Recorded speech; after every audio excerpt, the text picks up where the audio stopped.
তোমাদের fourth semester Calcutta university education general MDC 4 এর suggestions দিয়ে দেবো। একটা জিনিস বলে দিই, আমিও নিজেও কিছুক্ষণ আগেই জানতে পারলাম যে তোমাদের অনার্সদের যে ডিএসসি 5টা অ্যাকচুয়ালি ছিল, যে সিলেবাসে ছিল সেই সিলেবাসে তোমাদের কিন্তু এমডিসি 4টা হবে।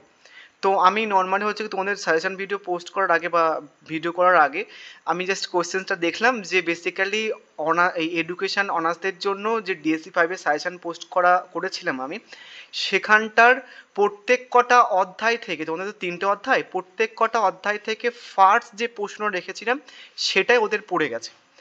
আনফর্চুনেটলি এতটাই ভালো ভালো স্টুডেন্ট আমাকে ফলো করে, তারা কমেন্ট করে না। তো এই ভালোই করেছিলাম, আমি আর ভিডিও পোস্ট করিনি ওদের জন্য। তো যেহেতু কমেন্ট পড়ার পরেও যদি কেউ কমেন্ট না করে, আমি তাহলে কী করে বুঝবো যে কমেন্ট পড়ছে কি না পড়ছে? ইউজুয়ালি ভিডিও পোস্ট করা বন্ধ করে দেয় না। তো সেক্ষেত্রে আমি ওদের জাস্ট একটাই ভিডিও পোস্ট করেছিলাম ডিএসসি 5-এর জন্য, তোমরা দেখতে পাবে। সেই প্রশ্নগুলো দিয়েই তোমাদের সাজেশন বানিয়ে দিচ্ছি। কিছু প্ল্যানিং বলবো, যে প্ল্যানিংটা অ্যাপ্লাই করলে তোমরা কিন্তু অত্যন্ত কম পড়তে হবে এবং অত্যন্ত কম প্রশ্ন তোমাদের আমি বলবো বেসিক্যালি এই ভিডিওটার থ্রুতে। প্ল্যানিংটা কি, তোমাদের টোটাল 3টে অধ্যায় আছে, 1, 2 এবং হচ্ছে কিছু 3টে অধ্যায়। এই 3টে অধ্যায় থেকে বেসিক্যালি তোমাদের প্রশ্ন আসবে 4টে 10 মার্কসের প্রশ্ন, লিখতে হবে কটা, 3টে 10 মার্কসের প্রশ্ন। তো ইউজুয়ালি কি হয়, তোমাদের কিন্তু যে কোনো দুটো অধ্যায় থেকে টোটাল 3টে প্রশ্ন দেয়, আর একটা অধ্যায় থেকে একটা প্রশ্ন দেয়। তাহলে যে কোনো দুটো অধ্যায় থেকে সেটা 1 আর 2 হতে পারে বা 1 আর 3 হতে পারে। ইউজুয়ালি তোমাদের এই দ্বিতীয় অধ্যায় থেকে দুটো প্রশ্ন দেয় 10 মার্কসের, এবং এখান থেকে একটা মার্কস দেয়, এবং লাস্ট 3 নম্বর থেকে একটা মার্কস দেয়। তো তুমি যদি মোটামুটি এই দুটো অধ্যায় ভালো করে পড়ে নাও, তাহলে কিন্তু তোমার 3 নম্বর অধ্যায় থেকে না করলেও চলবে, বাট ব্যাপারটা রিস্কি। তার কারণ এখন বলাটা পসিবল নয়। অনার্সদের যেমন এই দ্বিতীয় অধ্যায় থেকে দুটো প্রশ্ন 10 মার্কসে পড়েছিল, তো ওদের ক্ষেত্রে প্রথম অধ্যায় এবং দ্বিতীয় অধ্যায় করলে হয়ে যাচ্ছিল। তো ইউজুয়ালি যেহেতু দ্বিতীয় অধ্যায়ে টপিকগুলো অনেকটা, সেক্ষেত্রে দ্বিতীয় অধ্যায় থেকে দুটো 10 মার্কসের প্রশ্ন দেওয়াটা স্বাভাবিক।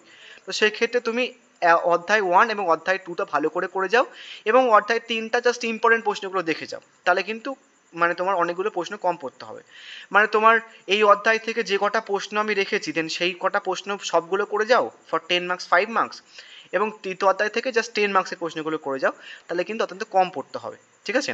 এবং তোমাদের আমি এখান থেকেই প্রশ্নগুলো বলে দিচ্ছি কীভাবে কোন প্রশ্নগুলো করবে। এখান থেকে একটা প্রশ্ন আসে, এখান থেকে একটা প্রশ্ন আসে, তা দুটো প্রশ্ন হলো মানে সংগঠনের প্রকৃত বৈশিষ্ট্য এবং প্রাতিষ্ঠানিক সংগঠনের ধারণা। এই দুটো, এখান থেকে দুটো প্রশ্ন হয় দুটো টপিক থেকে। এবং এখান থেকে প্রাতিষ্ঠানিক পরিকল্পনার অর্থ উপাদান, এখান থেকে একটা প্রশ্ন, গ্রন্থাগার এবং সময়সূচির বৈশিষ্ট্য, এখান থেকে দুটো প্রশ্ন, এবং 3টে 4টে 5টা, এখান থেকে 5টা প্রশ্ন হয়। তাহলে এখান থেকে 7টা প্রশ্ন, এই 7টা প্রশ্ন করে গেলে মোটামুটি তুমি এখান থেকে 3টে 10 মার্কসের প্রশ্ন কিন্তু কমন পেয়ে যাবে। আর এখান থেকে কটা প্রশ্ন হয়, একটা দুটো 3টে, এখান থেকে 3টে প্রশ্ন হয় বেসিক্যালি।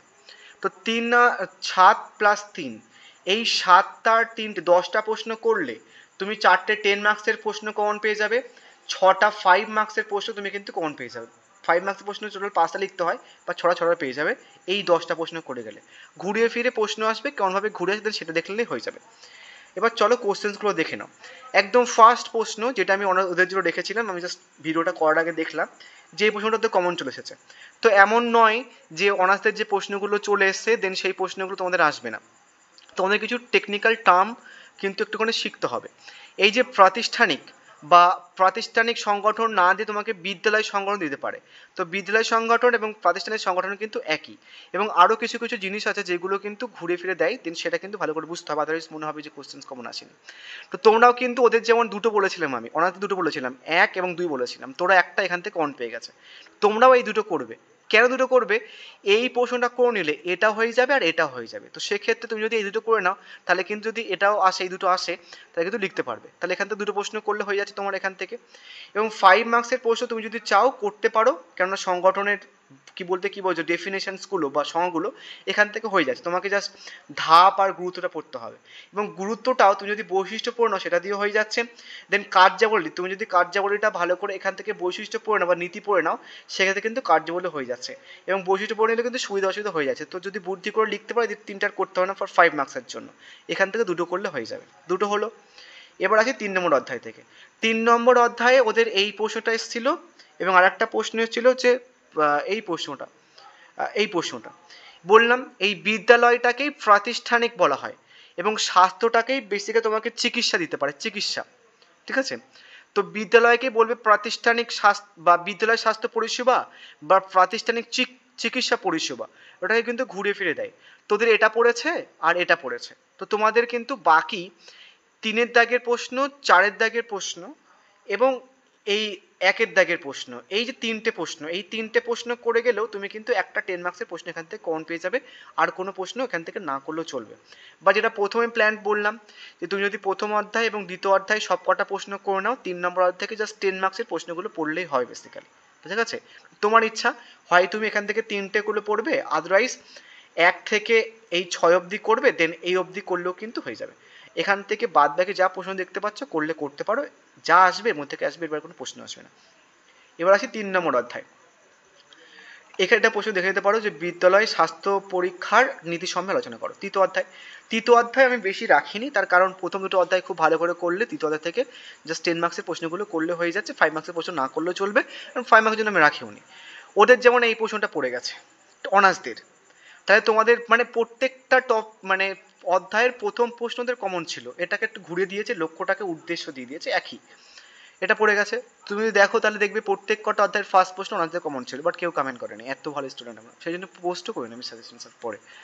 তোমাদের কিন্তু তাহলে এই প্রশ্নটা ইম্পর্টেন্ট আর এই প্রশ্নটা ইম্পর্টেন্ট, তো তুমি এই দুটো এখান থেকে করে নিতে পারো, 5 মার্কের প্রশ্ন বাদ দিতে পারো। তাহলে কি দাঁড়াচ্ছে, যদি কেউ কম পড়তে চাও, প্রথম আর দুটো প্রশ্ন, আর দ্বিতীয় অধ্যায় 3টে প্রশ্ন, এবং তারপরে তৃতীয় অধ্যায় 2টো প্রশ্ন, টোটাল কটা প্রশ্ন, 3 আর 2 5, 7টা প্রশ্ন। এই 7টা প্রশ্ন করে গেলে তুমি এখান থেকে 5 মার্কস, এখান থেকে 2 মার্কস, এখান থেকে কিন্তু 10 মার্কস কমন পেয়ে যাবে। So thank you.